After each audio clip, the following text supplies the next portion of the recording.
Tayo pong lahat ay magsitayo. May babasahin po kasi yung verse galing sa mga awit 96 verse 1 to 8. Purihin natin si Yahweh, awitan ng bagong awit. Purihin natin si Yahweh, lahat ng nasa daigdig. Awitan natin si Yahweh, ngalan niya ay sambahin. Araw-araw ang ginagawang pagliligtas ay banggitin. Kahit sa ay ipahayag na si Yahweh ay dakila, sa madla ay pahayag ang dakila niyang gawa. Si Yahweh ay tunay na dakila, marapat na papurihan. Higit sa sino mang Diyos, dapat siya'y naigalang. Ang Diyos ng sanlibutan ay pawang mga Diyos-Diyosan. Si Yahweh lang ang may likha ng buong sangkalangitan. Siya'y puspos ng karangalan at ng kaluwalhatian.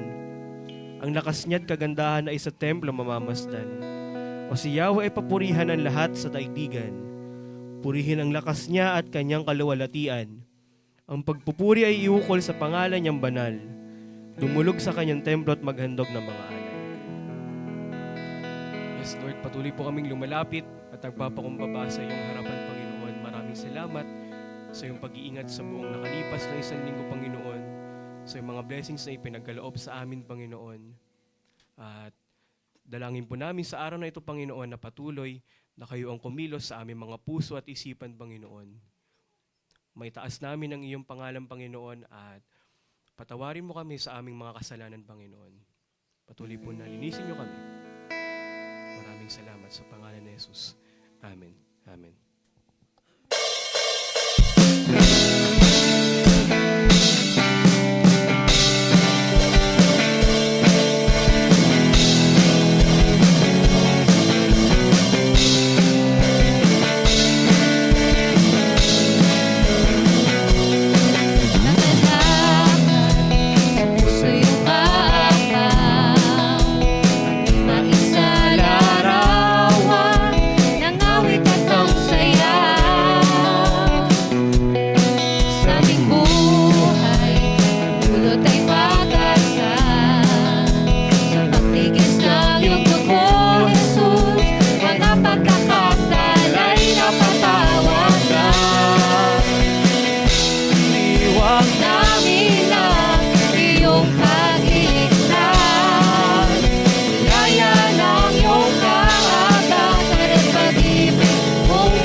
talaga.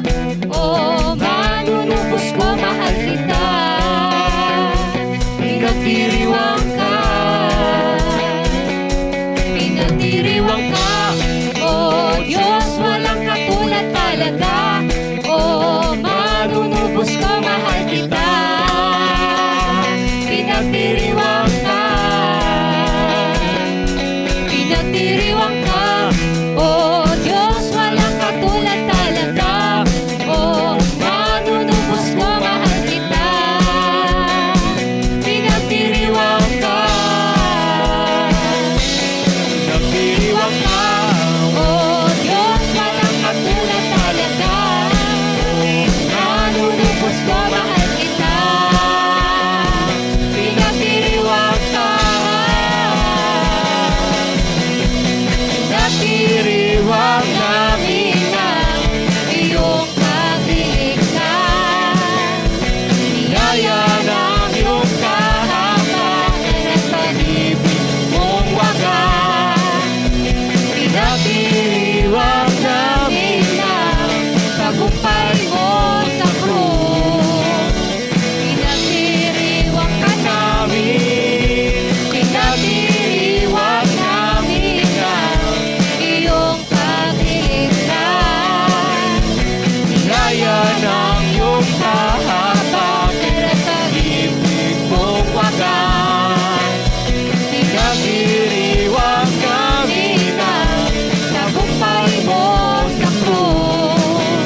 Diyos.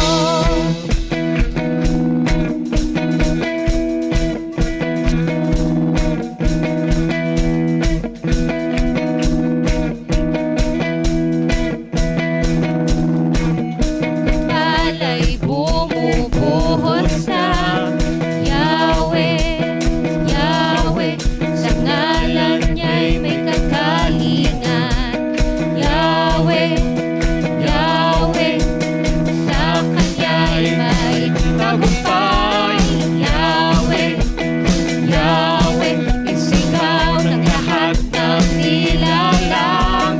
Yahweh, Yahweh, pagpapala'y bumubuhos na Yahweh, Yahweh, sa ngalan niya'y may kagalingan. Yahweh, Yahweh, sa Kanya'y may tagumpay. Yahweh, Yahweh, isigaw ng lahat ng nilalang. Ikaw ang tunay na Diyos, Hari ng mga hari, tapat kailanman, hindi nagbabago. Ikaw ang tunay na Diyos, Hari ng mga hari, tapat kailanman, hindi nagbabago. ikaw ang tunay na Diyos, Hari ng mga hari, tapat kailanman, hindi nagbabago. Yahweh ang ating Diyos.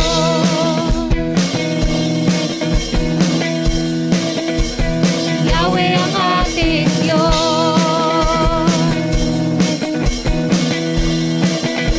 Si Yahweh ang ating Diyos.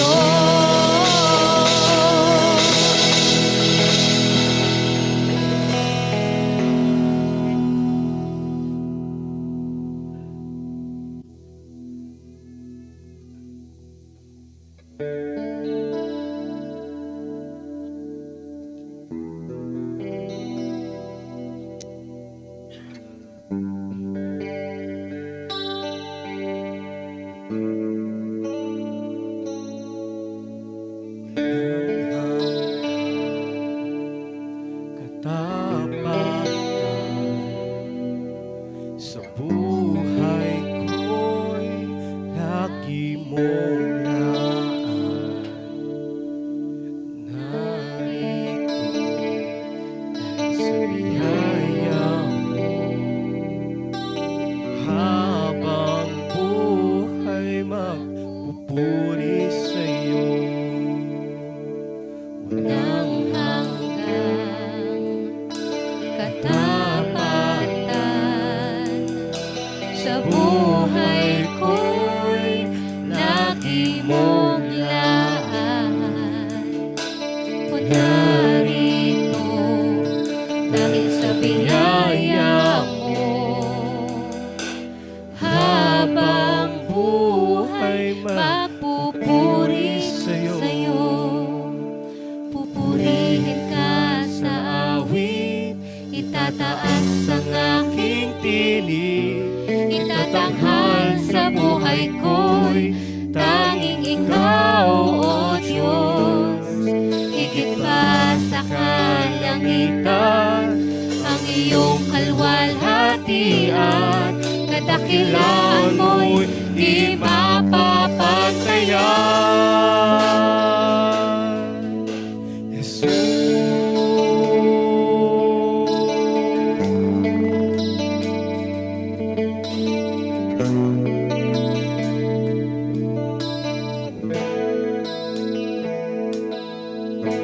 Walang hanggang katapatan sa buhay ko'y lagi mong laan. Narito dahil sa biyaya mo, habang buhay magpupuri sa'yo.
luwalhatian ngayon at magpakailanman. Jesus, sa'yo ang karangalan, kapangyarihan ngayon at magpakailanman. Pupurihin ka sa awit, itataas ang aking tinig, itatakas sa buhay ko'y tanging ikaw, O Diyos. Higit pa sa kalangitan, ang iyong kalwalhatian, nadakilan mo'y di mapapantayan. Pupurihin ka sa awit, itataas ang aking tinig, itatanghal sa buhay ko'y tanging ikaw, O Diyos. Higit pa ang iyong kalwalhatian, Dakilan mo'y di mapapantayan.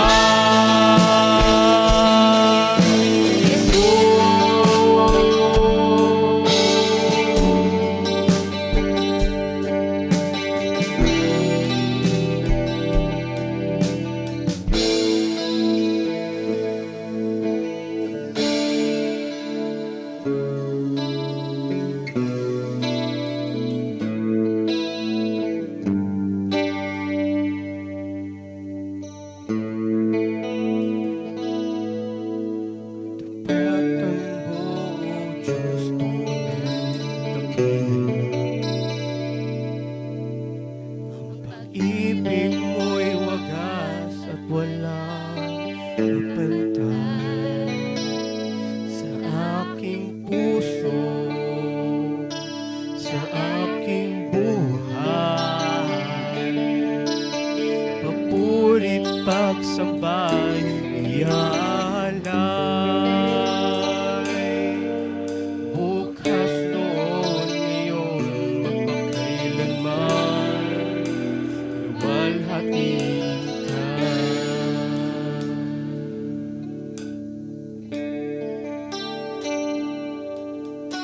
Katapatan mo, O Diyos, tunay at dakila. Ang pag-ibig mo'y wagas at walang kapantay sa aking puso, sa aking buhay. Papurit pagsambay, ialay. Bukas noon, ngayon, magpakailanman, luwalhatiin ka.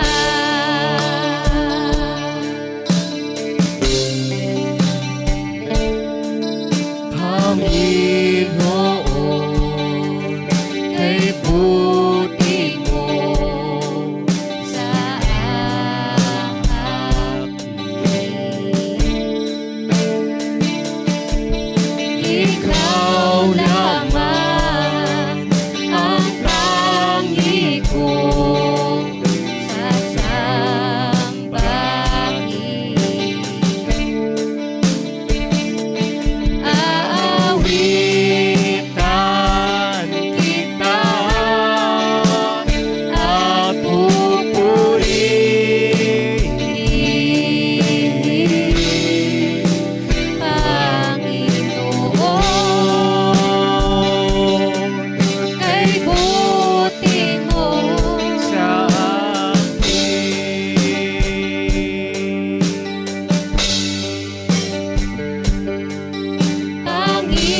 Diyos na dakila sa lahat, salamat Panginoon sa iyong kabutihan. Lord, salamat Panginoon sa iyong katapatan. Salamat Lord sa pinibagong taon Panginoon na binigay mo sa amin Panginoon. Lord, kami ay lumalapit at nagsusumamo Panginoon sa iyong harapan. Lord, dalangin namin Panginoon ang aming buhay.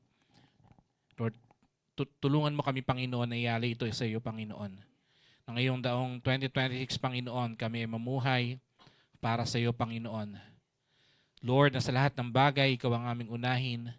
Sa lahat ng aming desisyon Panginoon, isanggunin namin sa iyo Panginoon. Lord, sa lahat ng bagay Panginoon sa aming buhay, Lord, isipin namin Panginoon na ikaw ay nakamasid. At kasama ka namin Panginoon. At dahil dito Panginoon, alam po namin Lord na dapat lamang namin gawin ang tama sa iyong harapan. Hindi upang kami mahalin mo Panginoon, hindi upang kami iyong samahan Panginoon, kundi dahil minahal mo na kami noon pa.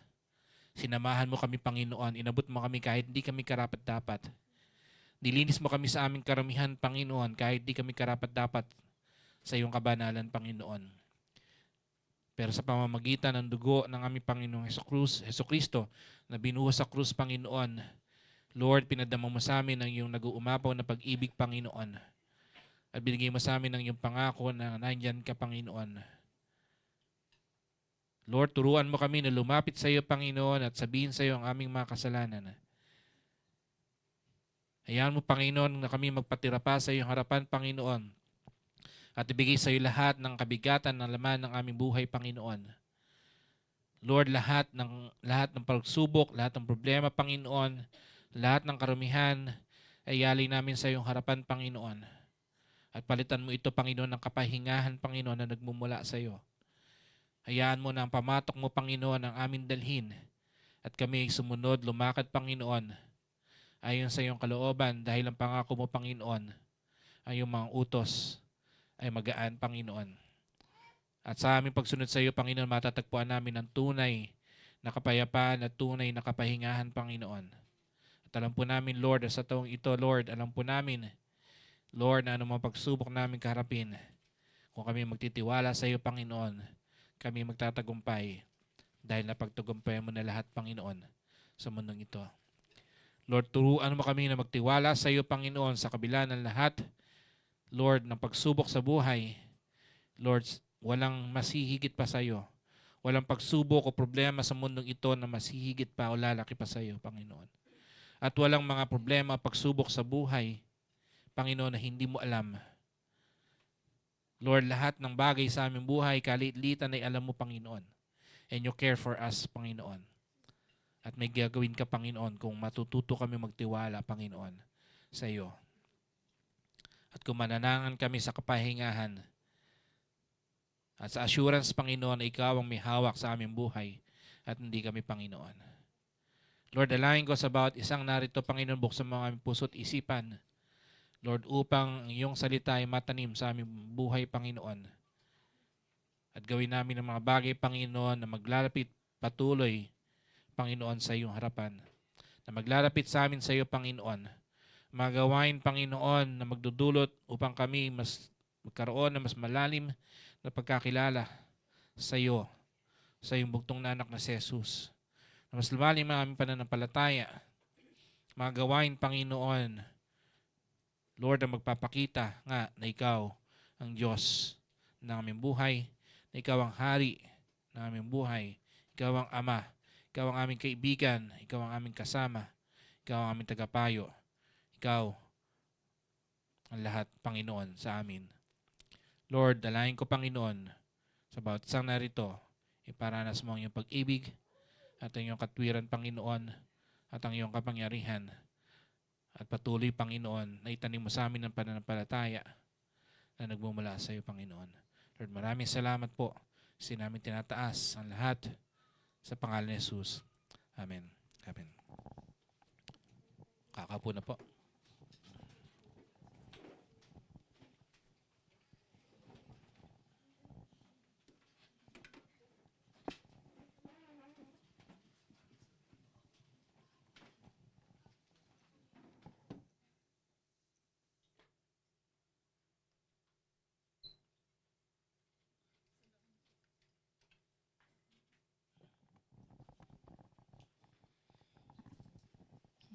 Salamat sa Panginoon. Ganun din po, Ama. Patuloy, Ama, natin natas po namin sa inyo. Bibigay sa inyo, Diyos, dahil alam namin, Panginoon, sa aming pagbibigay, kayo po ang siyang sabi nga masigit pa, Panginoon. Kaya patuloy, Ama, na tinataas namin ito sa inyo, ang bawat isa sa amin na nandito. Kaya po mag-bless sa bawat isa sa kanila, dahil alam namin, Panginoon. Aming pagbibigay kasama po doon yung dahil alam namin ni Diyos ay magamit para sa iyong gawain muli. Maraming salamat. In Jesus' name I pray. Amen. Okay,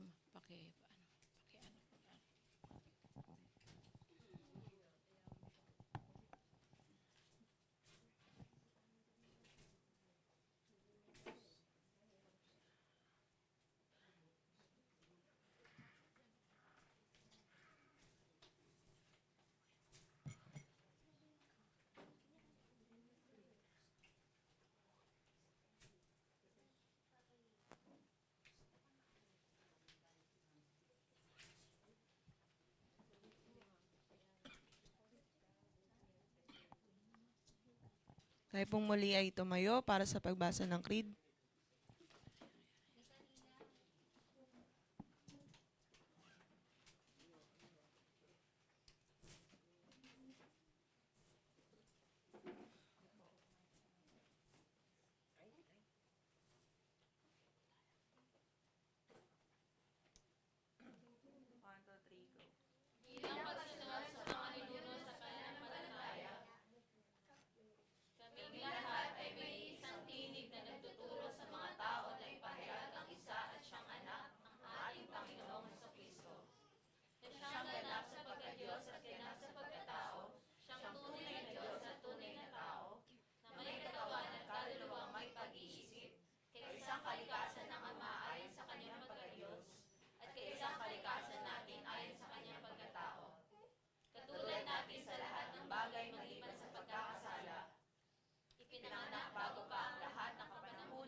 Okay, good morning po.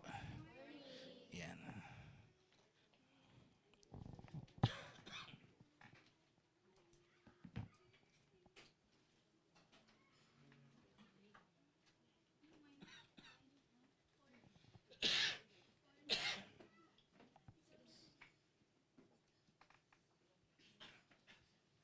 Okay, so Happy New Year.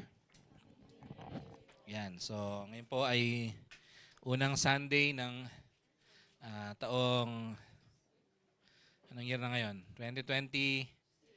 Pahirapan na naman to sa pag-fill up ng mga documents. Okay. Sa mga mahilig, sa mga lagi nagpi-fill up ng documents, so good luck na lang. So alam ko magiging problema namin to sa office. Malamang mga resibo, mga documents, laging naka 2025, 2026 na. Okay, so yan, pa-show na lang ng screen. Yan, okay. So, muli welcome po sa ating gawain. So, ngayon po ay 2026. So, kumusta po ang inyong bagong taon? May nagpaputok ba? Fountain. So, nakakalungkot yung mga balita na ilan din yung mga namatay dahil sa paputok. Di ba? Dati, nung ako po ay bata pa, tanda na ako ngayon, wala na akong magagawa doon. So, pagka New Year, so, yung aming kalsada, yung aming street, ay simula hanggang dulo, talagang puro paputok. Lahat ng bahay, talaga. Kahit kami, yung bahay namin, meron kami paputok. So, either Lucy's, or yung Quitties, or siyempre sa mga bata, yung Watusi. Diba? So, pero throughout time, makita mo yung change. Unti-unti nawawala yung paputok doon sa aming street. Diba? Hanggang sa wala nang nagpapaputok. Diba? So, naubos na. Konti na lang. Pero siyempre, yung tradition natin ng salo-salo ay hindi mawawala. Okay. So ngayon po ay bagong taon, so bagong series. So we have something new. Okay. So sa susunod po ng mga linggo ay pag-usapan po natin mga bago. May bago ba kayong damit? Sino mga nakatanggap ng bago ngayong Pasko? Diba? Dati pagka Pasko lang may bago no? 2 beses lang kami noon nagkakaroon ng bago. O pagkapasukan, diba? Bagong underwear, bagong medyas. Medyas, di naman kami nagme-medyas noon Yun lang, underwear lang. Underwear lang bago. So dahil may kuya ako noon, yung pinagliitan ng kuya ko na uniform, yun yung sa akin, sumasalo. So underwear lang talaga bago sa akin noon. Pagpasukan. And then pag Pasko, may bagong pantalon, may bagong t-shirt, may bagong sapatos. Di ba? Tsaka laruan, yun. Pag kami nagregalo. Di ba? So, yun. So, bago. So, ngayon, bagong taon. So, kung meron po kayo natanggap na bago ngayong Pasko, so, gano'n kaya katagal ka buti nyo, no? So, ang isa pang tanong, so, kumusta po ang inyong mga New Year's resolution? Gumagawa ba kayo ng New Year's resolution? So, next week po, pag-usapan natin. Next week pa, natin pag-usapan yung New Year's resolutions. So, kumusta po? So, meron ka bang New Year's resolution o nagsawa ka ng gumawa ng New Year's resolution? Kasi every year ka naman gumagawa ng New Year's resolution mo. Pero isang linggo pa lang, sira na diet mo. Di ba? So, magda-diet ako. Kami po hindi namin, so, bukas pa kami mag-start ng diet. So, next week po pag-usapan natin New Year's resolution, mga bagay ngayong 2026 na dapat nating gawin. O dapat nating ipagpatuloy kung ginagawa mo na. O dapat mong nating gawin kung hindi ba natin ginagawa. Upang mas malapit tayo, mas lumalim ang ating pananampalataya at pagkakilala sa ating Panginoong Jesus. Mga bagong perspektibo sa buhay. And then, sa susunod po pag-usapan natin mga pangako ng Diyos. His new promises. Specifically, nung panahon ni Noah, ni Noe. Diba? So, pag-usap natin, promise maker, promise keeper. Ngayon, pangako na naman. So, sino ba nagsawa sa pangako ni Lord? Ayaw nyo? Ayaw nyo pangako ni Lord? Meron bang ganun? Wala, no? So, pag-usapan po natin mas malalim pa. Diba? And then, sa last Sunday po, pag-usapan natin patungkol sa bagong covenant o bagong tipan at bagong utos na binigay ng Diyos para sa bawat isa. Ano ba yung bagong tipan na sinasabi? New Testament. Hindi New Testament. New Covenant. Diba? Okay. So, display natin si Angry Birds. Yan.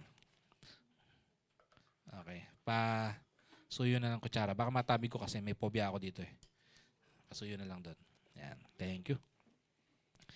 So, New Covenant, di ba? Bagong kasunduang binigay ng Diyos sa atin at yung bagong utos na dapat nating panghawakan at ipamuhay ngayong 2026. Pero ngayon po Sunday, pag-usapan natin, bagong nilalang, new creation, reconciled by God, sent by grace. So pag-usapan po natin, main passage po natin sa 2 Corinto chapter 5 verse 17 kung meron kayong Bible. Diba? So New Year's resolution ngayon 2026. Kailangan pag Sunday, Bible ang hawak, hindi cellphone. Okay. So okay lang, sige. Mag-cellphone muna kayo. Okay. Kasi yung mga preachers natin. Preachers, pakitandaan. Okay, bawal cellphone ha. Starting sa Sunday. Ako pala sa Sunday uli. Pero sa mga preachers, tandaan ha. Okay. So, always remind everyone. So, kung wala pa kayong Bible, okay lang. Pero magsabi kayo, gawa natin paraan, magkaroon kayong Bible. Pero kung meron na kayong Bible na physical, yun ang gamitin pag Sunday. Okay? Para marunong pa rin tayo magbuklat ng Bible. Okay? So, pag Sunday lang naman. And then the rest of the week, bahala na kayo kung anong gusto nyo gamitin. Cellphone o yung ano. Pero pag Sunday, Bible tayo. Okay? So, kung meron kayong Bible na physical, ilabas para marunong pa magbuklat. Baka kasi mamaya, di na marunong bukas ang Bible eh. 2 Corinthians chapter 5, verse 17. Okay. Pero pag-usapan po natin mula sa verse 11 hanggang verse 19. So, ano pong sabi doon? Nakita na po ba? Kung nakita na, display ko rin sa screen. Okay. Sa ngayon lang yan, next week di na. Okay. So, ano pong sabi doon? Sige, basa.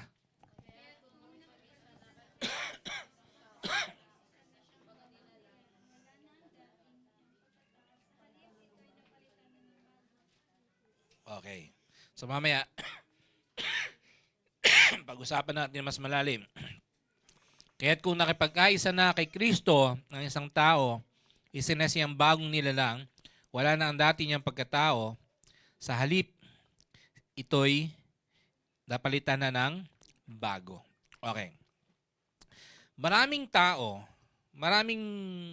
ito ang kaisipan ng pagiging Kristiyano. Okay. Ang kaisipan ng maraming tao sa pagiging Kristiyano ay pagbabago lang ng ugali. Dati kang mabait, mabait ka na ngayon. Ganun ba? Dati kang pasaway, babait ka. Pagbabago ng ugali. Okay. Mabawasan yung kasalanan na ginagawa. Diba? Tumino ang buhay. Hindi naman mali yun. Okay? Siyempre kasama yon. Pero, ang pagiging Kristiyano, ay more than pagbabago lang ng ugali. Okay. It's more than bumait ka lang ng konti. Ang pagiging Kristiyano ay higit pa sa kung anong ginagawa mo o change na ginawa mo o change na nangyari sa'yo. Ang pagiging Kristiyano ay gusto kong bumait pero di ko magawa. Kasi nga, ang kaisipan natin, performance-based ang pagiging Christian. Ngayong Kristiyano na ako, dapat hindi na ako ganito. Dapat hindi na ako gano'n, dapat di na ako nagmumura, dapat wala na akong bisyo, dapat di na ako magagalitin, dapat nag-church na ako, dapat nagpe-pray na ako, dapat nagbabasa ng Bible. Yung kasi yung kaisipan natin ng pagiging Christian. Again, hindi mali iyon. Dapat lang, di ba? Dapat lang na hindi ka na nagmumura, hindi wala ka ng bisyo, dapat lang na hindi ka na magagalitin, dapat lang nagbabasa ka ng Bible, dapat lang nagpe-pray ka, dapat lang nag-church ka, etc., etc. Pero hindi lang iyon. Dahil ang pagiging Kristiyano ay sabi doon? Isang pagbabago. Hindi lang change. Hindi ka lang parang nagpalit ng damit. Ano sabi doon sa passage sinabi natin? Ito'y napalitan na ng bago. Alam niyo yung uod? May uod. Diba? Anong ginagawa ng uod? Kakain ng dahon. Diba? Pagkatapos, ano mangyayari? Paglipas ng panahon, mababalot siya ng cocoon. Diba? Pagkatapos, yung lalabas ba sa cocoon na yun, uod pa rin? Hindi na, di ba? It's a totally different species. Diba? Iba na siya. Diba? So, na-try mo na bang magpabalot sa cocoon? Ano kaya paglabas mo? So parang ganun yung transformation. Yun yung tinatawag na metamorphosis.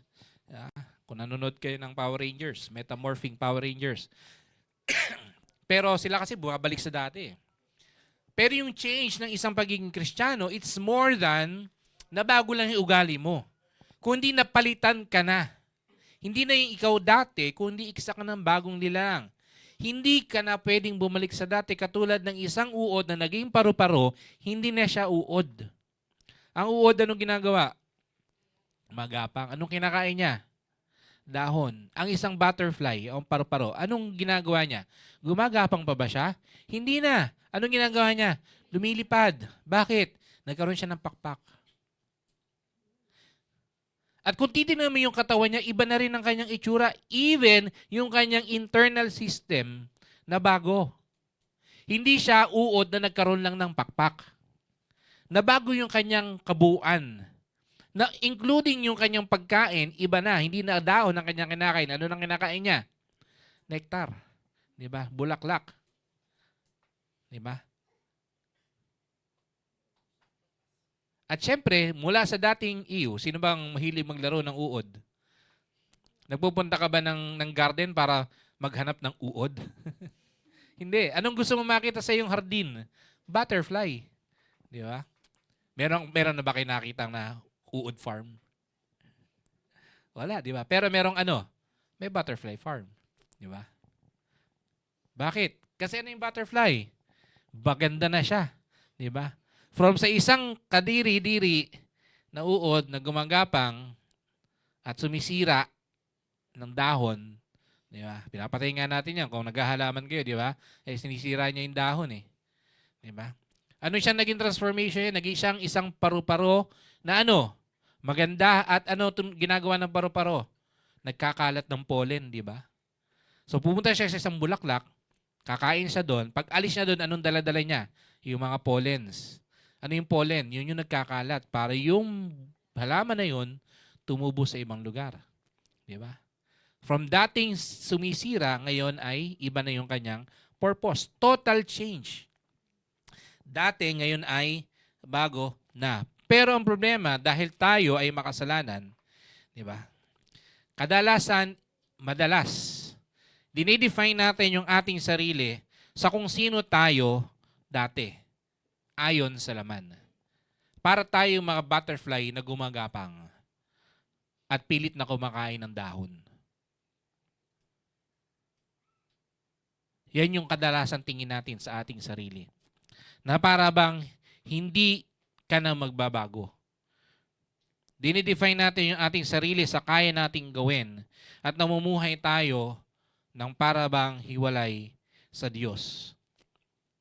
At pinipilit nating mag-perform sa harapan ng Panginoon para masabi niyang mabait tayo. Nasa sarili nating lakas, di ba? Ay kaya nating ayusin yung ating relationship sa Kanya.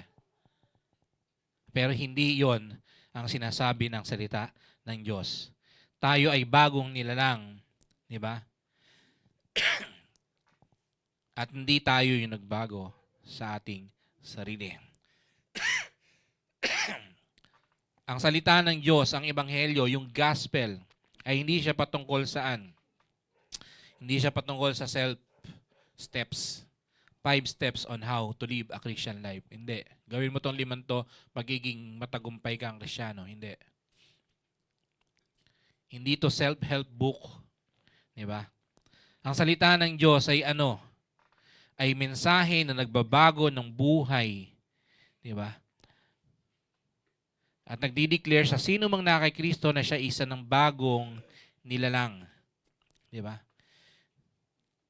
Ang pagkilos ng Diyos ay pagkilos na siyang nagbabago sa atin. Kung sino tayo, kung anong kalalagayan natin sa kanyang harapan, at isang bagong layunin na binigay niya sa atin.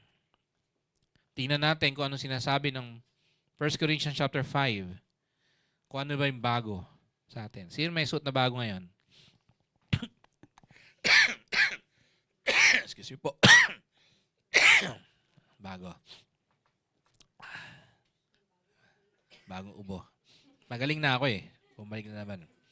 Okay. So una, kay Kristo, tayo ay may bagong pagkakakilanlan. Sa madaling salita, in Christ we have a new identity. Sino may ID dyan? May ID ba kayo?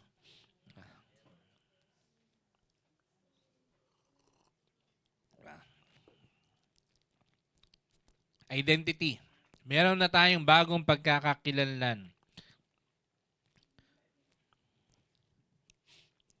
Hindi na tayo yung dating identity natin.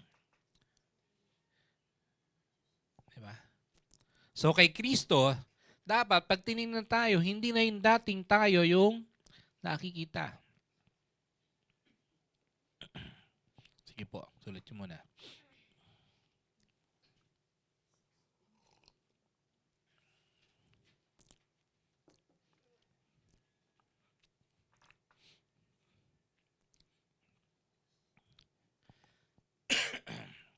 Basahin po natin yung passage. Sa kalawang Korinto chapter 5 verse 16 to 17. Sabi sa 16, kaya ngayon ang pagtingin natin sa bawat tao ayon daw, hindi na batay sa sukatan ng tao. Nung unay ganoon ang ating pagkakilala kay Kristo, ngunit ngayon hindi na. Kaya't kung nakipag-isa na kay Kristo, ang isang tao isa na siyang bago nilalang, wala nang dati niyang pagkatao, sa halip ito'y napalitan na ng bago. Diba? Sabi ko nga kanina, kadalasan, yung ating sarili ay dinidefine natin saan? Ayon sa laman, sa standard ng tao. Doon sa mga bagay na ginawa natin dati, mga failures natin, di ba? Mga palpak natin sa buhay. Minsan yung success. Diba? Dinidefine natin yung sarili natin kung successful ka ba o hindi. Nakatapos ka ba ng pag-aaral o hindi. Diba? Wala akong mararating kasi hindi ako natapos ng pag-aaral. Diba? Wala akong mararating kasi failure ako. Lahat na lang ng ginagawa ko palpak. Diba? O di kaya, matatag ako kasi, magaling ako sa school. Magiging successful ako kasi mataas ang grades ko. Diba? Minsan, doon natin dinidefine, di ba? Yung ating sarili o yung ibang tao. Di ba? Anong reputation meron ka? Anong reputation meron tayo? Di ba? Pero kailangan natin tandaan yung napakahalagang parte ng passage na yon. Ang sabi doon, yung nakipagkaisa na kanino daw? Kay Kristo. Those who are in Christ. Diba? Pag sinabi nating in, anong ibig sabihin nun? Diba? In, on, under. Diba? Pag under, sa ilalim. Pag on, sa ibabaw. Diba? Pag in, sa loob. Diba? So, para yung gatas nasa loob. Diba? Ng tasa. The milk is in the cup. Diba? So, wala siya sa labas. Hindi siya katabi lang. Hindi siya malapit lang. Same thing sa atin. Hindi tayo malapit lang kay Jesus. Sino man na nakay Kristo, who is in Christ, siya ay bago ng nilalang. Why? Kasi kung nasa loob ka, sinong nakikita nyo? Si Angry Bird. Di ba? Diba? Salamat sa tasa. Nagamit ko pang illustration. Di ba? Kung kapito, alam mo kung anong laman. Matapang yan. Di ba? Angry. Pero dahil ito'y gatas, matapang gatas. Di ba? Tagal na pa akong hindi nagkakape. Sumula pa noong April. Patigim-tigim lang. Di ba? Di ba? So yung identity ng gatas, gatas siya, di ba? Pero ano yung shape ng gatas? Kung ano yung shape ng tasa, di ba? Kung saan pumunta si tasa, nandun si gatas. Kasi nasa loob The milk is in the cup. Kung yung gatas nasa tabi lang, malapit lang siya. Saan napunta yung gatas?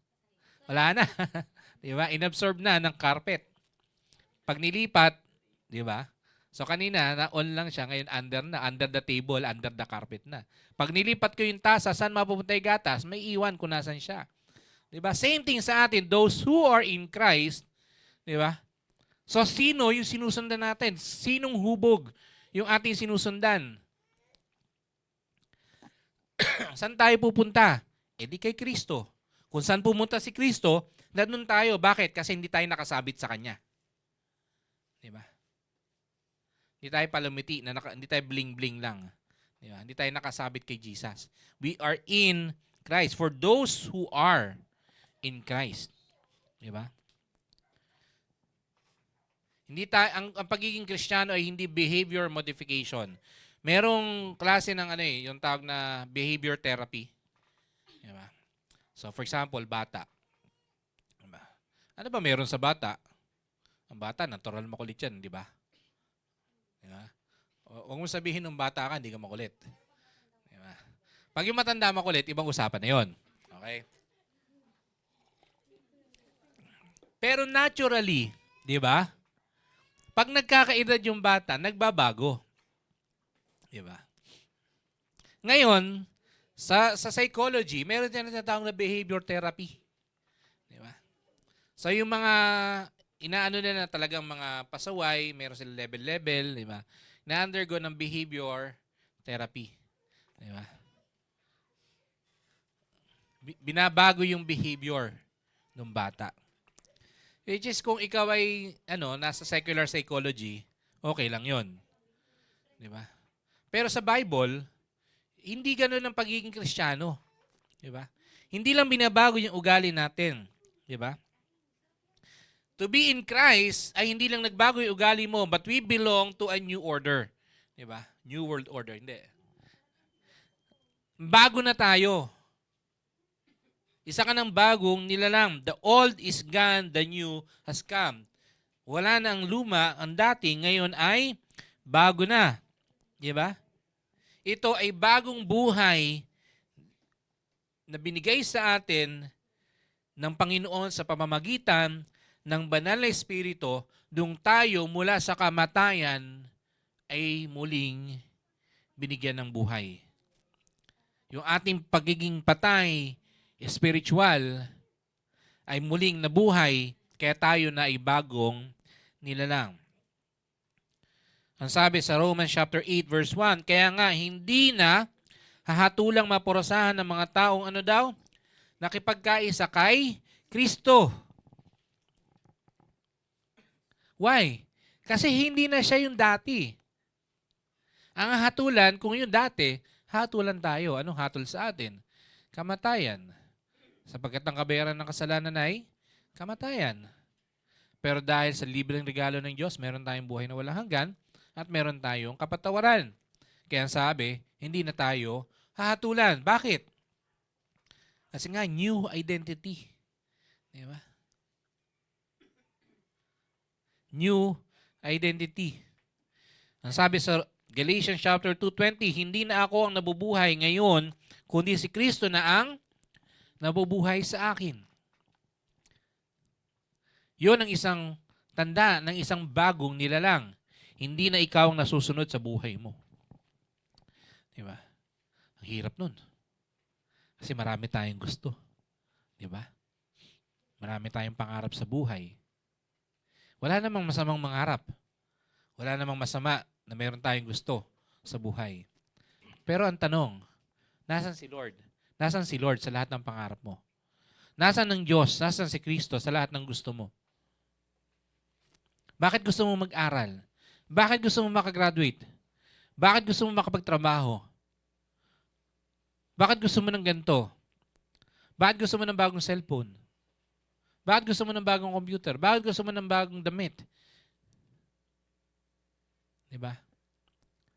Kung ating sarili ang nasusunod, lahat yun ay gusto ko makapagtapos kasi meron akong gustong patunayan. Kanino? sa mga tao sa paligid na wala daw akong mararating. Di ba? Gusto mo magtrabaho, bakit? Para may pakain ako sa pamilya ko. Di ba? Para saan? Para yung anak ko makapagtapos. Bakit? Para maihahon naman kami sa hirap. May masama ba doon? Wala naman eh. Pero ang tanong, nasaan si Lord? Di ba? Being a new creation doesn't mean na lahat na lang ng bagay sa buhay mo tatalikuran mo. Being new creation only means hindi na ikaw nasusunod sa buhay mo. E nahahayaan mo na si Lord na magsabi, o sige, eto, keep natin to. Itong pangarap mo na to, maganda yan, pero dapat ganito. Diba? Hindi ka mag-aaral kasi meron kang gustong patunayan sa ibang tao. Hindi, wala kang kailangan patunayan sa kanila. Ang mahalaga kung ano sasabihin ko sa iyo. Kung sino ka sa aking harapan. So mag-aaral ka kasi gusto mong i-glorify ang Diyos. Di ba? Na siya nagbibigay sa iyo ng katalinuhan at ng lakas. Magtatrabaho ka hindi para lang may makain ng pamilya mo o para lang makapag-aral sila. Magtatrabaho ka bakit? Kasi gusto mo yung pamilya mo makakain upang yung buhay nila mayalay nila mismo sa Panginoon. Di ba? Bibili ka ng cellphone, bakit? Para makapag-download ka ng YouVersion. Di ba? Para pwede ka mag-devotion. Di ba? Hindi lang gusto mo ng internet. Di ba? Kundi para makapanood ka ng messages ng church. Para gusto mo ma-review. Di ba? Yung service ng Sunday. Di ba? Hindi para manood lang na manood ng reels. Sa TikTok, sa YouTube, sa Facebook. Di ba?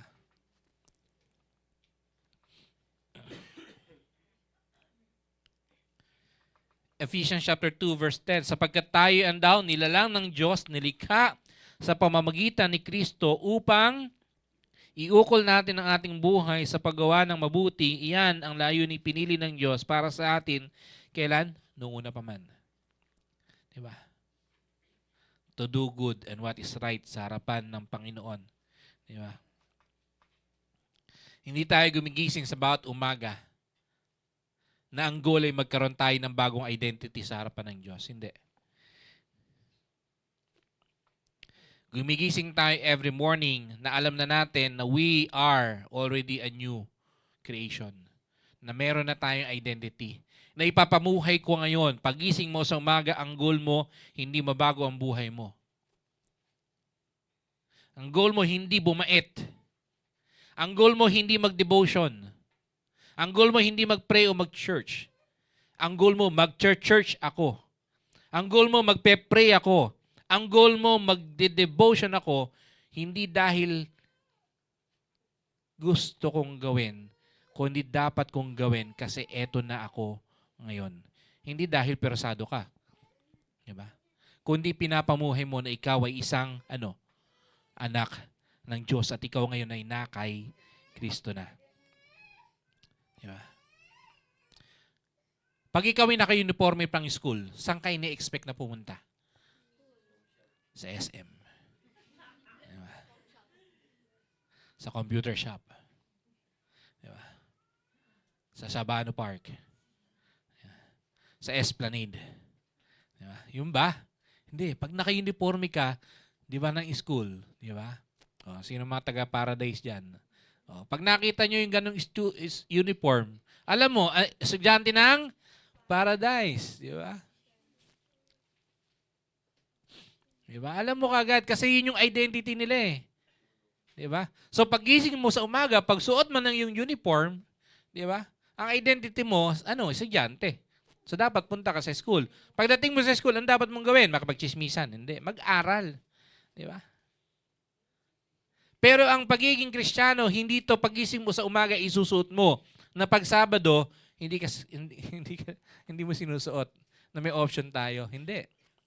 It is our new identity at dapat every morning pagising natin, ang goal natin ay pamuhay yung ating bagong identity na binigay sa atin ng Panginoon.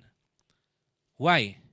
Because dahil kay Kristo, tayo merong bagong kalalagayan sa Diyos. Kay Kristo, tayo ay merong bagong kalalagayan o kalagayan. Hindi kalalagyan, ha? Iba yun. Kalagayan, standing.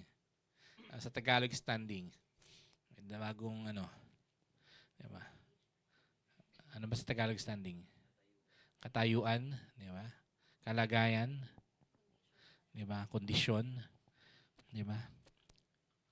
Tayo dating kaaway, ngayon tayo friends of God. Di ba? Tayo dating kaaway, tayo ngayon mga anak na ng Diyos. Di ba? Kay Kristo, we have a new standing. Tayo may bago ng kalagayan sa Diyos. Verses 18 to 19.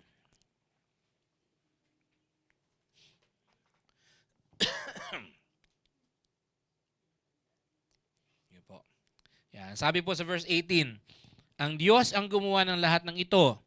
Sa pamamagitan ni Kristo, ibinilang niya tayong mga kaibigan, hindi na kaaway. So ano dati yung kalagayan natin sa harapan ng Panginoon? Tayo mga kaaway. Ano daw tayo ngayon? Kaibigan. Dati tayong kaaway, ngayon kaibigan. At pinili niya kami upang ang iba pang mga tao ay maging kaibigan rin niya. Mamaya pag-usapan natin yun. 19, ang ibig sabihin sa pamamagitan ni Kristo, ang mga tao ay ibinilang ng Diyos na kaibigan at nilimot na niya ang kanilang mga kasalanan. Di ba? At kami naman ay inatasan niyang ipamalita ito. Kung maalala niyo yung message ni April. Diba? Pag sinabi ng Bible na kinalimutan ng Diyos yung ating kasalanan, hindi to forget na katulad ng kinalimutan na natin ng tao. Diba? Alam ng Diyos kung sino tayo dati. Diba? Pero ibig sabihin ng kinalimutan, hindi niya na ito, isusumbat sa atin. Hindi na niya ito gagamitin against sa atin. Na pagka naging pasaway ka pa rin, o pinatawad na kita, di ba, dati kang ganito. Hindi yun si Lord. Pag sinabi sa Bible na kinalimutan na ng Diyos ang ating mga kasalanan, hindi ibig sabihin, Lord, di ba dati pasaway ako? Ha? Pasaway ka ba dati? Hindi ganun. Di ba? Hindi kaya, lusot na ako. Di ba? Papatawarin ako ni Lord, pakakalimutan niya. Hindi. Actually, pag sabi sa Revelation, bubuksan nyo aklat ng mga gawa. Okay, para sa lahat yun. Di ba? So, ibig sabihin, naka-record pa rin pala yung ating mga ginagawa. Pero, hindi yon i-charge against sa atin. Di ba? Hindi niya yun isusumbat o gagamitin laban sa atin. Di ba?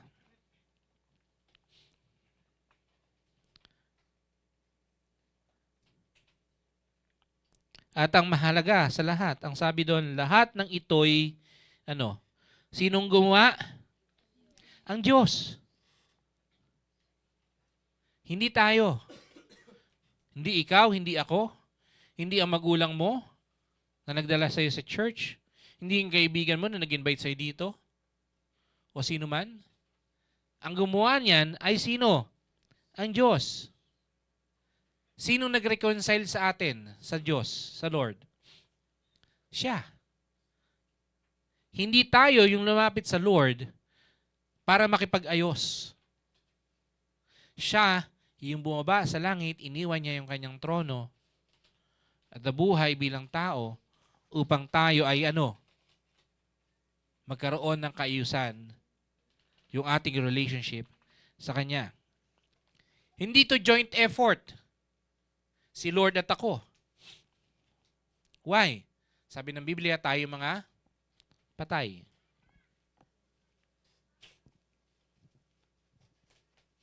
Tayo mga patay.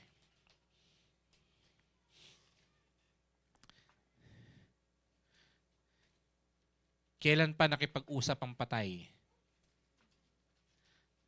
tungkol sa kulay ng ataol at klase ng salamin na ilalagay sa kanyang ataol? Kailan mo pa kinausap yung patay at nakapag-diskusyon? Ilang araw siyang ibuburol. o kung saan siya dadalhin. Diba? Kailan nakipag-usap ang patay para pagdiskusyonan? Diba? Yung mga bagay-bagay. Wala, di ba? Patay. Di ba? Kahit yung patay, kung ang huling-hiling niya sa'yo, bago siya mamatay, di ba? Pag namatay ako, balot niya lang ako sa banig. Tapos sa ilog. Kaya lagi sinasabi nanay ko dati. Pag namatay ako, balot niya lang ako sa banig. Di ba? O di kapag namatay ako, gusto ko walang iiyak. Di ba? O di kapag namatay, gusto ko bakal yung ataol. Di ba? Sosyal. Ngayon, sundin mo o hindi yung kanyang kahilingan, may magagawa ka ba? Wala, di ba? May magagawa ba siya? Wala. Di ba? Maliban na lang kung merong kasulatan. Di ba? Pag sinabi merong last will, di ba? Na pag ako namatay, dito ako lilibing, pag hindi ako dito nilibing, wala kang mana. Oh, di ba? Wala kang magagawa, susunod ka, may legal document eh. Di ba? Tsaka may mana. Di ba? Pero pag, di ba? Wala eh. Kahit anong gusto mong gawin, wala namang magagawin patay. Kasi patay na siya eh. Di ba? Sabihin mo ng patay, pag namatay ako, walang iiyak. At umiyak ka, mumultihin ka ng patay. Di ba? Di ba? Kasi nga patay, same thing sa atin. Kung tayo dating patay, ang sabi ng Bible, anong pwede natin gawin para makipag-ayos kay Lord? Ang sabi ng Biblia, walang sino mang humahanap sa Diyos. Wala. Ni isa. Lahat tayo palayo kay Lord. Diba? Lahat tayo palayo sa Lord. Kasi ang Diyos na gusto natin, yung sumusunod sa gusto natin. Diba? So anong ginawa ng Diyos? Siya yung nakipag-ayos sa atin. Diba? Anong sabi doon? Dati tayo yung mga kaaway ng Diyos sa Romans 8:10. Ngunit tinanggap na niya tayo bilang mga kaibigan sa pamamagitan ng pagkamatay ng kanyang anak. At dahil dito, tiyak na maliligtas tayo sapagkat si Kristo ay buhay. Tinuring niya tayong kaibigan, hindi kasi nagbago tayo ng isip. Diba?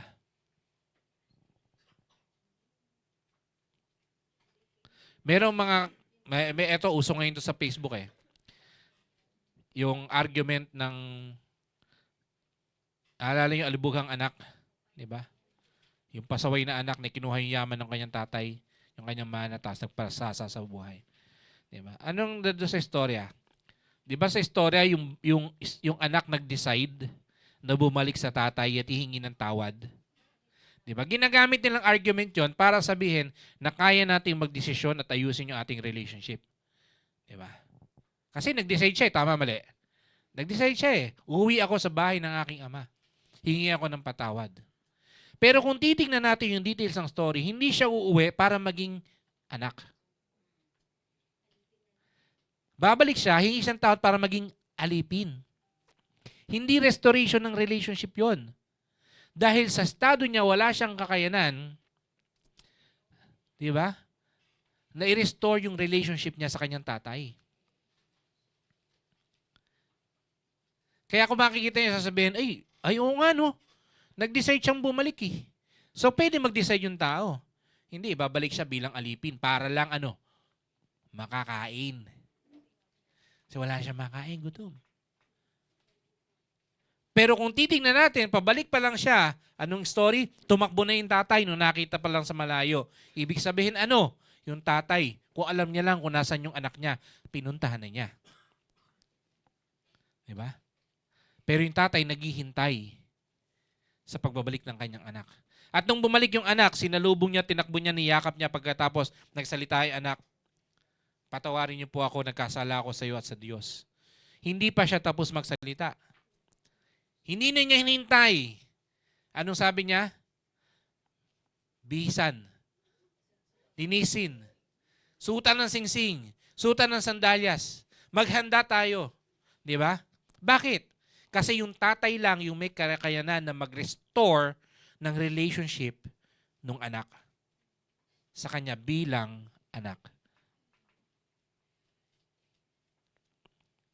umuwi man yung anak at humingi ng tawad, Ama, balik niyo po ako bilang anak niyo. Sabihin ng tatay, ayoko. May magagawa ba siya? Wala. Same thing sa atin, sa harapan ng Diyos. Higit sa lahat, wala naman tayong gustong umuwi sa Kanya. Ang goal lang natin, makakain. Maraming lumalapit sa Lord kasi kailangan. Di ba? Maraming lumalapit sa Lord kasi gusto natin to. Kailangan ko nito. Di ba? Pero yung Diyos na iniwan yung karangyaan ng langit upang mamuhay bilang tao, naging masunurin hanggang kamatayan sa krus. Siya yung umabot sa atin upang ayusin yung ating relationship sa Kanya at tayo makabalik at tawaging mga kaibigan ng Diyos. Dati tayo malayo sa Diyos at naging kaaway niya. Ngunit sa pamamagitan ng pagkamatay ni Kristo, tayo ginawang kaibigan ng Diyos. Yeah. Tayo ay nabalik, naayos yung ating kalagayan sa harapan ng Diyos, yung ating relationship sa Kanya, na-reconcile tayo. Di ba? Dahil siya yung umabot sa iyo. Ganun Kanya kamahal na iniwan niya yung trono sa langit para sa iyo. At sa Kanyang pagbalik sa langit, ang pangako niya, sasama kita. Pero wag muna ngayon. Pagdating ng panahon.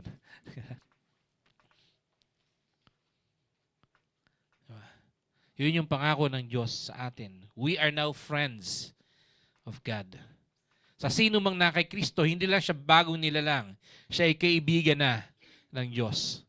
Di ba? Yan yung nagbukas ng aking puso't isipan nung nakilala ko ang Panginoon. Di ba? Sa aming discussion sa school, Christian Education Class, July 16, 1998. Around 4 p.m. ng hapon. Diba? Tanda-tanda ko yun.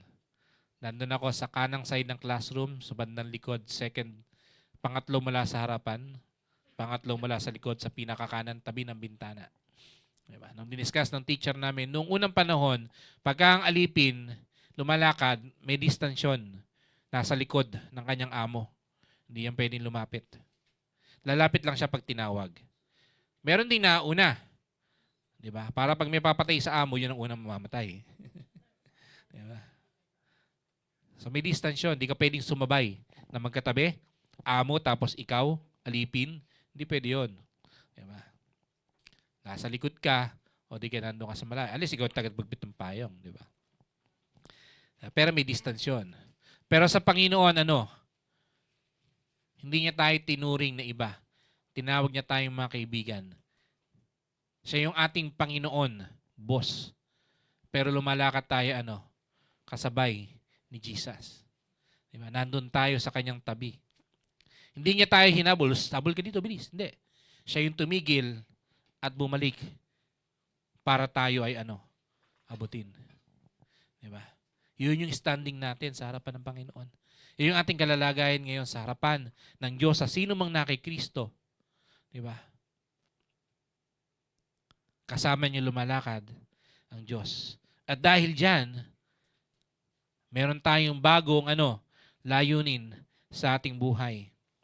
Kay Kristo, tayo ay mayroong bagong layunin sa ating buhay. Dahil lumalakad tayo ngayon kasama ni Kristo, meron tayong bagong purpose. Diba? New Year, new purpose. Diba? Anong goal mo ngayong 2026?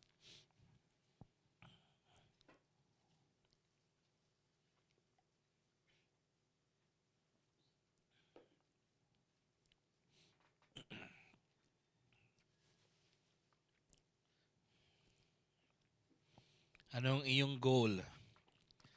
Anong path ang gusto mong lakaran ngayon 2026? Saan mo gustong makarating ngayon? Sinong gusto mong kasama? Sinong gusto mong maging guide? At kaninong daan? Sa dating daan ba? Sa tuwid na daan? O sa bagong daan? Sabi ng isa, sa 500 po, Pastor.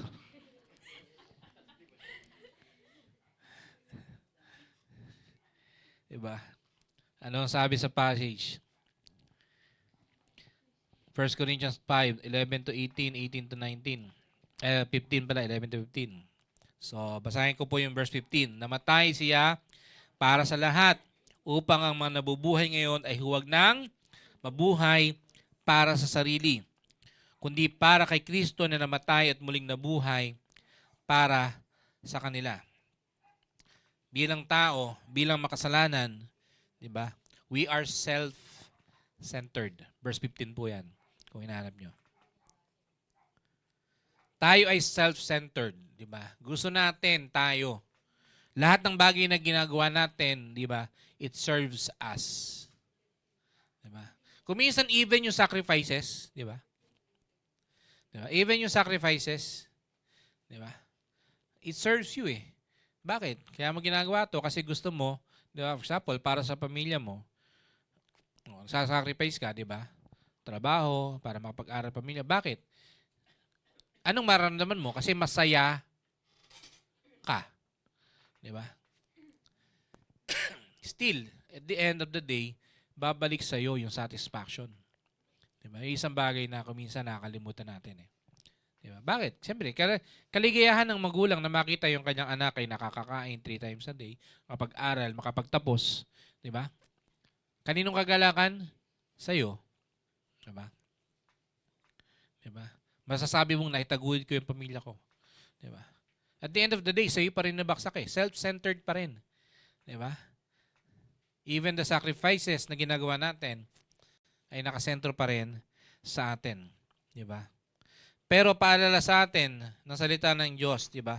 Na yung kanyang kamatayan ay hindi lamang para tayo iligtas, kundi para tayo ay mabuhay para sa Kanya.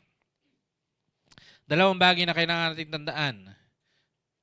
Dalawang bagay na kailangan maging guide o reminder sa atin kung bakit o yung kung bilang isang bagong Kristiyano. So una, fear of the Lord. Diba? Basahin niyo po sa verse 11. Ang sabi doon, kaya nga dahil may takot kami sa Panginoon. Sabi sa verse 11. Diba?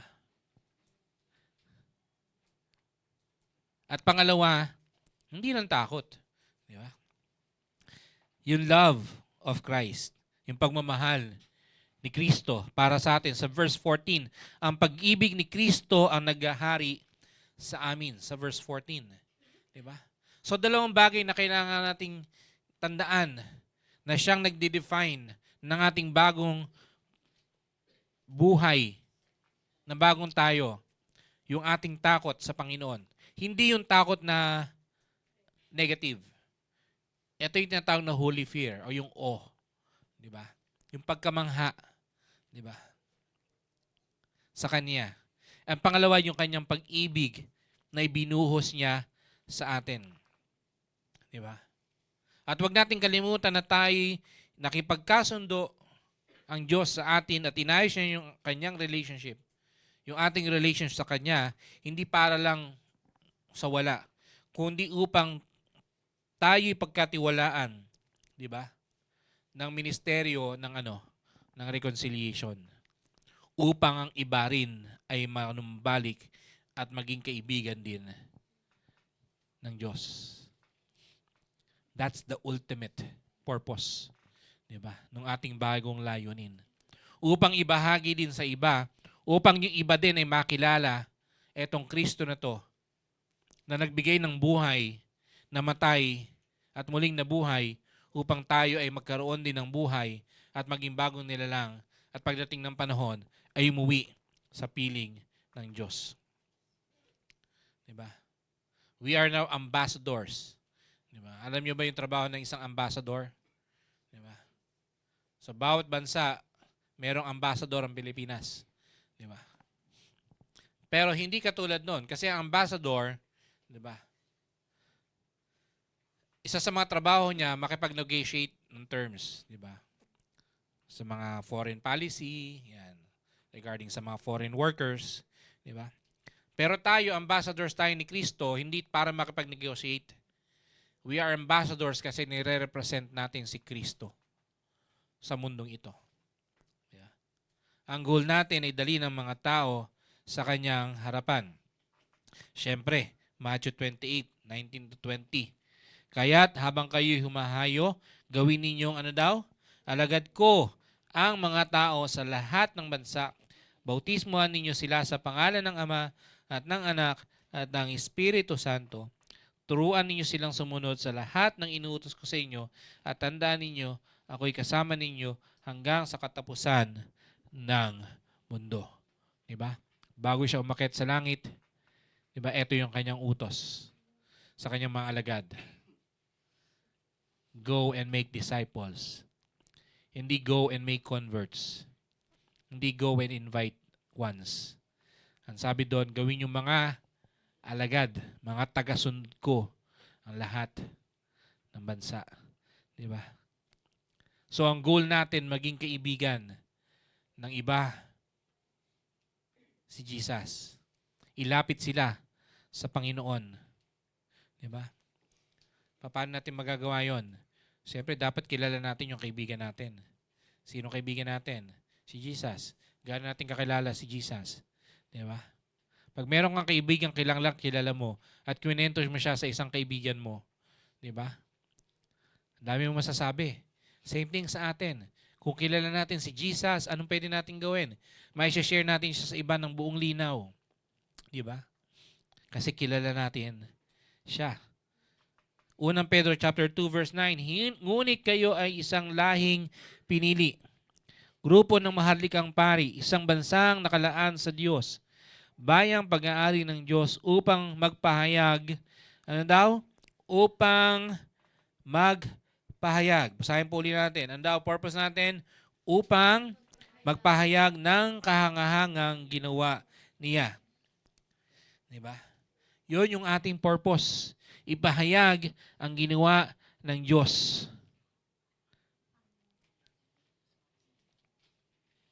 Hindi lahat tinawag para mag-preach.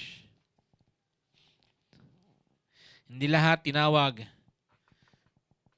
para tumayo dito at magbahagi ng salita ng Diyos. Pero tayo ay tinawag lahat bilang maging kinatawan, representative ni Jesus sa mundong ito.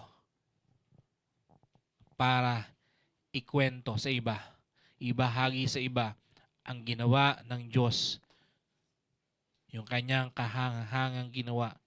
Si Kristo na namatay para sa atin at muling nabuhay upang tayo ay magkaroon ng pag-asa sa buhay na walang hanggan. We are a new creation. Tayo mga bago ng nilalang. Diba? Nakipagkaisa, pinagkaisa, diba, ng Diyos at isinugo sa pamamagitan ng kanyang habag by grace to declare yung kabutihan ng Diyos sa lahat ng tao. Meron na tayong bagong identity. Meron tayong bagong pagkakakilanlan. Hindi na to ayon sa laman. Tayo yung meron ng bagong kalagayan. Hindi na tayo kaaway, kundi tayo yung mga kaibigan. Diba? Mga anak ng Diyos. Bagong layunin, meron tayong bagong purpose. Hindi na para sa atin, sarili, kundi para kay Kristo. Diba?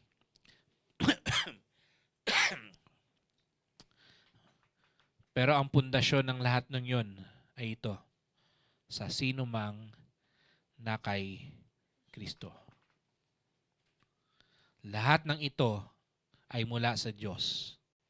At ang sino mang na kay Kristo ay isa ng bagong nilalang. Meron siyang bagong identity, meron siyang bagong kalagayan, at meron siyang bagong purpose na binigay ng Diyos. Ang salita ng Diyos, ang gospel, ay hindi lamang nagpapabait sa pasaway. Ito ay bumubuhay ng patay. Binubuhay nito ang patay at tinalapit sa kanyang paanan.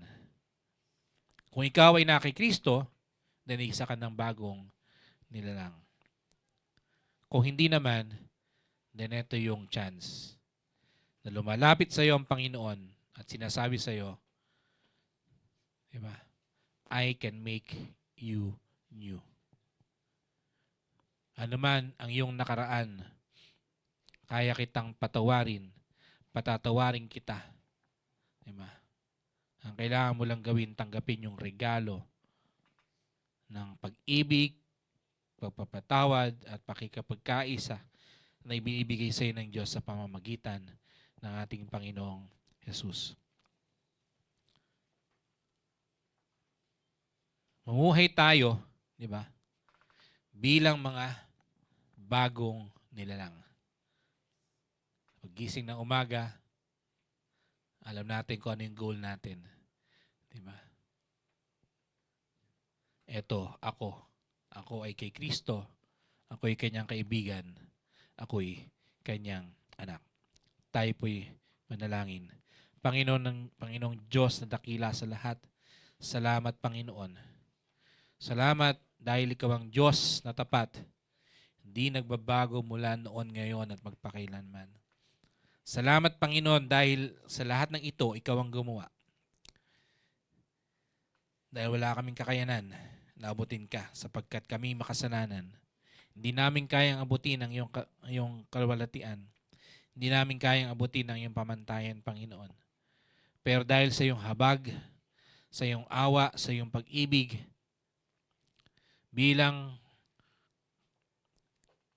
kabayaran sa aming kasalanan, binigay mo yung bugtong na anak ni Jesus upang sino mang sumampalataya ay hindi mapahamak kundi magkaroon ng buhay na walang hanggan. At di lang yon, Panginoon, kundi binigyan mo pa ng bagong buhay at gagawin mo siyang isang bagong nilalang.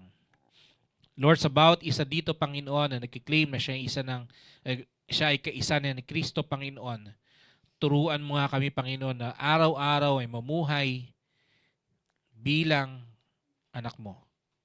Bilang iyong kaibigan. Dahil ito na, Panginoon, ang aming identity. Ito na, Panginoon, yung aming kalalagayan sa iyo. Lord, meron kaming purpose, Panginoon, na ibahagi ka sa ibang tao. And Lord, bigyan mo kami, Panginoon, ng reminder everyday, Panginoon, sa ginawa mo para sa amin. At wala kaming kayang gawin, Panginoon, kundi sa pamamagitan lamang na aming Panginoon sa Kristo, Panginoon. And Lord, sa sino man na nandito o makakapakinig ng mensaheng ito, Panginoon, na hindi pa establish yung relationship niya sa iyo, Panginoon. Lord, di ko alam kung anong kalalagayan niya. Malayo siya sa iyo, naghahanap siya, o anuman, Panginoon. Ikaw yung umabot sa kanya, Panginoon. Ikaw, Lord, yung magbigay ng buhay sa kanya.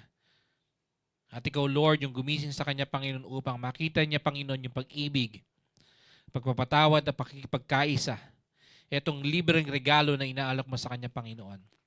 Itanim mo sa kanya, Panginoong, tanim mo sa kanyang puso, Panginoon, ang pananampalataya upang makilala niya si Kristo bilang kanyang Panginoon at tagapagligtas. Upang kanyang ibigay ang kanyang buhay sa iyo at ma-restore ang kanyang relationship sa iyo, Panginoon. Na siya ay mamuhay din, Panginoon, bilang iyong kaibigan, bilang iyong anak. Paramdam mo sa kanya yung pag-ibig na nagmumula sa iyo. Pakita mo, Panginoon, na kaya mo siyang patawarin at siyang lilinisin, Panginoon. Siya ay lilinisin mo sa lahat ng kanyang kasamaan. Lord, kung aaminin niya na siya ay makasalanan, kung tatanggapin niya na siya ay walang kakayanan, Panginoon, na lumapit sa iyo, alam ko, Panginoon, na aabutin mo siya. At kukunin mo siya, Panginoon, at ilalagay sa iyo mga palad, Panginoon. At mula ngayon ay wala nang sino man na pwedeng umagaw sa kanya mula sa iyo. Lord, paramdam mo sa kanya, Panginoon, yung pangako mo na ikaw may hawak ng kanyang buhay. At sa iyo ay merong kapayapaan at merong kapanatagan at merong katagumpayan. At sa anumang pagsubok, para sa amin lahat, Panginoon, ikaw yung aming kasama. Dahil ikaw ang aming Diyos. Ikaw ang aming Panginoon. Ikaw ang aming Ama. kaibigan. Ikaw ang lumikha ng langit at lupa na makapangyarihan at walang higit sa iyo, Panginoon.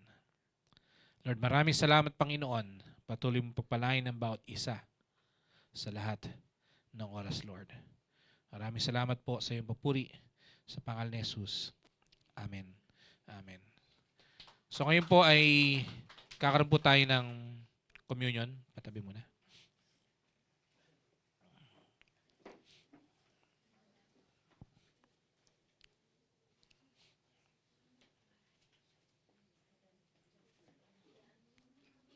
Si Ash tsaka si Nate.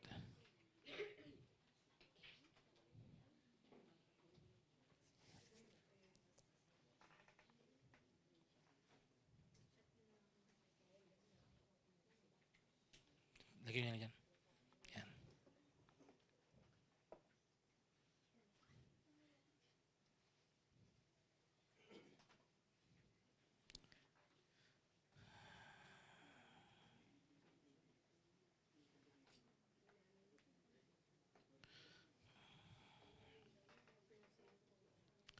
Okay, so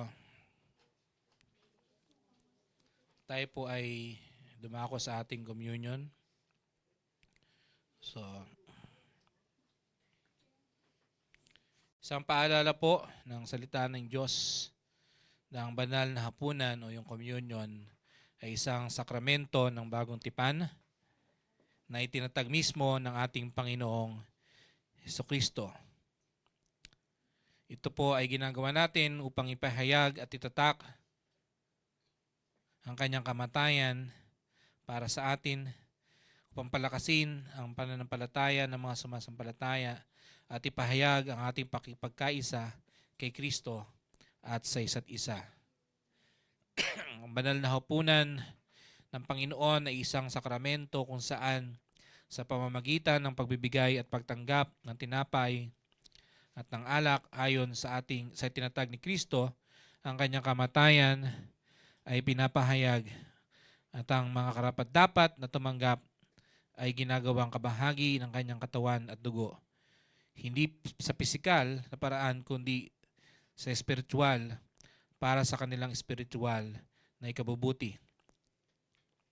Tayo po ay tinuturuan na sa gawain ito tayo ay pinapakain at pinaiinom ng sa kanyang ipinako sa krus na katawan at ibinuhos na dugo sa pamamagitan ng pananampalataya.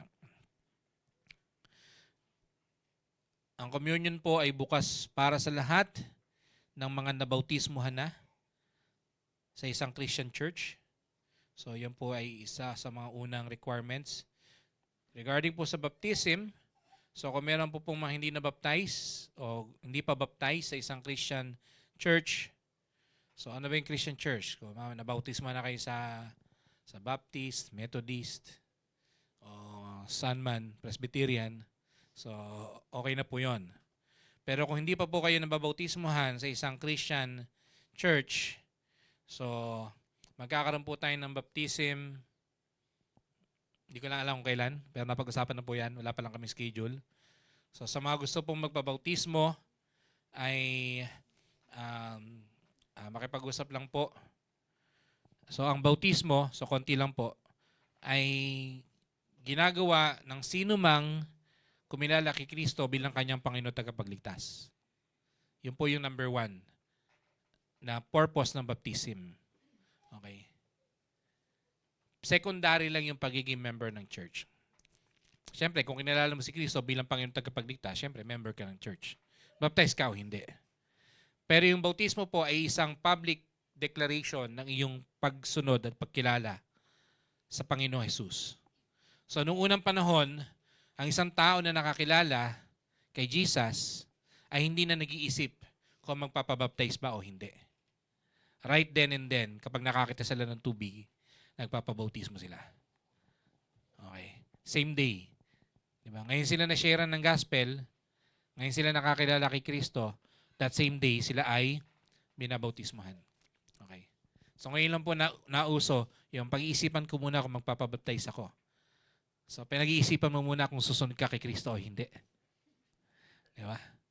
So kung ikaw ay nagdesisyon na sumunod kay Kristo, so dapat lang na ikaw ay mabautismuhan. So kung ikaw po ay hindi pa baptize, so pwede niyo po kaming kausapin. So ako, si Mamang o si April, o si Kesha, para po, pero ultimately ako po yung kakausap sa inyo. Para po may schedule po natin. Alam ko meron ng tatlo? Dalawa o tatlo, di ko alam. Sure yung dalawa ata na magpapabaptize kung meron pa pong gusto magpabaptize. So magsabi lang po para may schedule po natin. Okay, yun pong inyong baptism. Okay. So ang pwede pong mag-take ay yung pong nabautismuhan na. So sa mga hindi pa po baptize ay mangyari lamang po na mag-observe muna sa gawaing ito. So sa susunod po, pag baptize na kayo ay pwede na rin kayo mag-partake. Also, syempre, kailangan sumasampalataya kay Kristo bilang kanyang kaligtasan at nagsisisi sa kanilang mga kasalanan at nagnanais na mamuhay sa bagong pagsunod. Ang mga hindi sumasampalataya o mga namumuhay sa hayagang kasalanan ng walang pagsisisi ay hindi dapat makibahagi, kundi manood at manalangin muna upang huwag kumain at uminom ng hatol sa kanilang sarili. Sabi po sa 1 Corinthians 11:29, ang kumakain at umiinom nang hindi kinikilala ang katawan ng Panginoon ay kumakain at umiinom ng hatol sa kaniyang sarili. So tayo po'y manalangin, magkaroon po tayo ng personal reflection. So ang sabi po doon, yung walang pagsisisi. Pero kung tayo naman po ay mayroong pagsisisi sa ating kasalanan, ang sabi po ng 1 John chapter 1 verse 9, sino mang nagsasabi ng kanyang kasalanan sa Panginoong Hesus, siya ay kanyang patatawarin at lilinisin tayo at sa lahat ng kanyang kasamaan, pagkat siya ay tapat at mabuti. So tayo po ay lumapit sa Panginoon and confess our sins at humingi po tayo ng kapatawaran sa ating mga kasalanan sa kanyang harapan.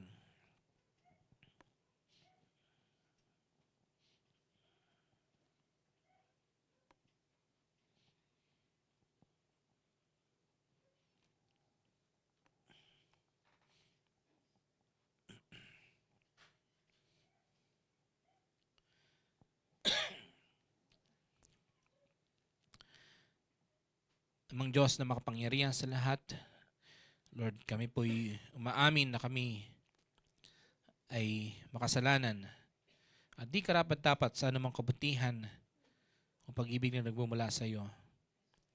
And Lord, sa kabila ng kami nilinis mo na, kami nagkakasala pa rin.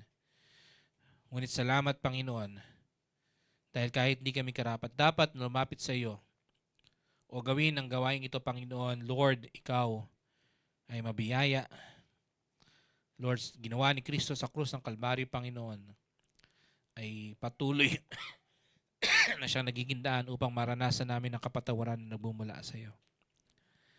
Lord, patuloy mo kaming patawarin alang-alang sa ginawa ni Kristo sa krus ng Kalbaryo, Panginoon. At tinisin mo kami sa pamamagitan ng kanyang dugo. Baguhin mo ang aming mga buhay, Panginoon. Bigyan mo kami ng bagong puso na handang maglingkod at sumunod sa iyo. At sa kapangyarihan ng iyong banal na Espiritu, Panginoon, mamuhay kami na tinataas ang iyong pangalan.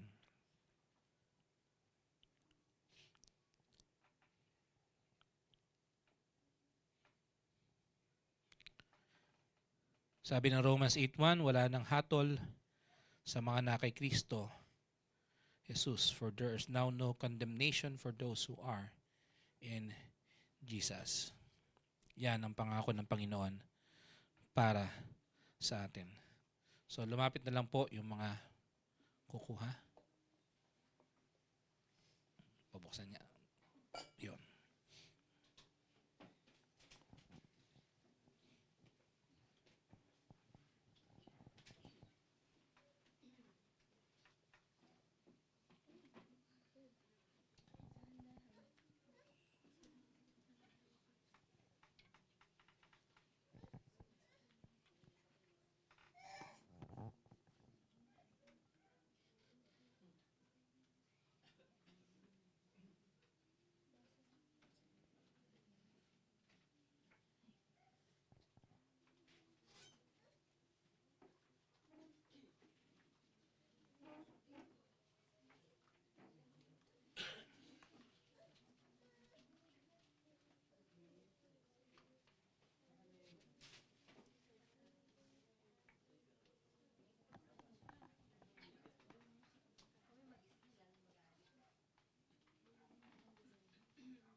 Nakakuha na po ba lahat? Meron pa.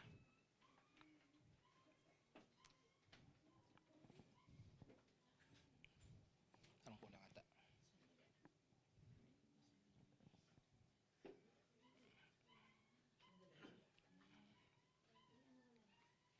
Sige po, kunin niyo na po ito.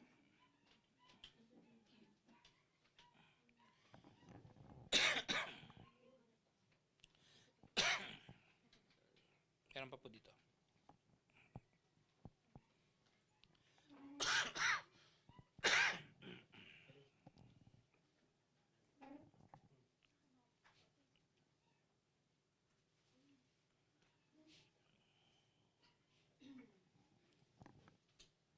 Yali, baptize na yan.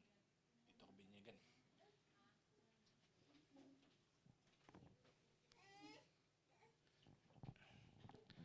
Ilan pa ko lang? Tatlo. Sige po. Sige po, habang inintay po natin yung iba. Sige, makaupo po muna kayo.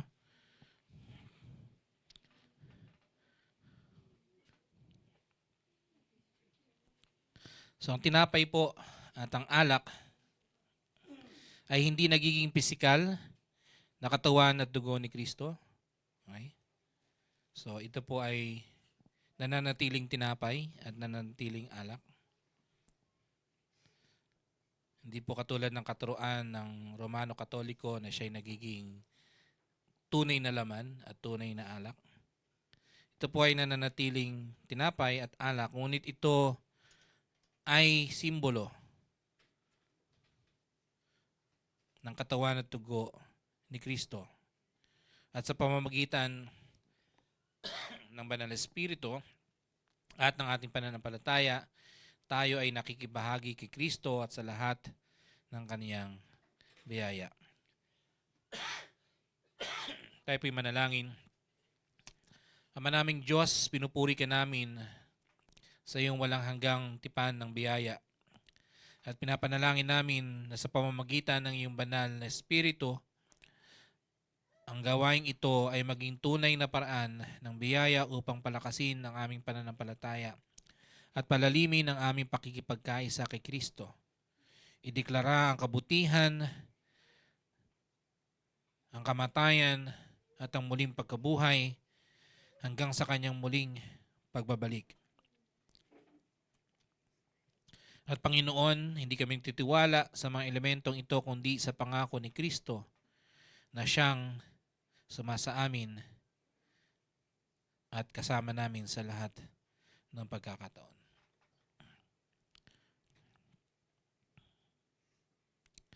Ito ang tinapay ng buhay, ang katawan ni Kristo na binibigay para sa inyo. Tanggapin po natin ang tinapay na simbolo ng katawan ng ating Panginoong Hesus. Ito ang saro ng bagong tipan sa dugo ni Kristo na ibinuhos para sa ating kapatawaran ng ating mga kasalanan. Inumin po natin ang alak na simbolo ng dugo ng ating Panginoong Hesus. Tayo po'y manalangin. Panginoong Diyos, dakila sa lahat. Salamat, Panginoon, sa iyong kabutihan. Salamat, Lord, sa iyong katapatan. Salamat, Lord, dahil ikaw ang Diyos na banal. Hindi nagbabago mula noon, ngayon at magpakilanman. And Lord, sa aming buhay, patuloy naming maranasan ang iyong kapangyarihan. At higit sa lahat, Panginoon, gamitin mo kami upang ibahagi sa iba, Panginoon, ang pag-ibig at pagpapatawad na nagmumula sa iyo. Lord, patuloy mo kaming samahan sa lahat ng pagkakataon. Sa buong 2026, Panginoon, Lord, ipamuhay namin ang katagumpayang nagmumula sa iyo. At higit sa lahat, Panginoon, maging bahagi ka ng lahat ng aspeto ng aming buhay, Panginoon. Dahil alam po namin, walang pagsubok, walang problema, o walang anumang bagay na hindi namin kayang pagtagumpayan kung ikaw ang aming kasama, Panginoon. Maraming salamat po sa iyong papuri, sa iyong pasasalamat, sa pangalan ni Jesus na pamindalangin. Amen. Amen. God bless po. See you next week.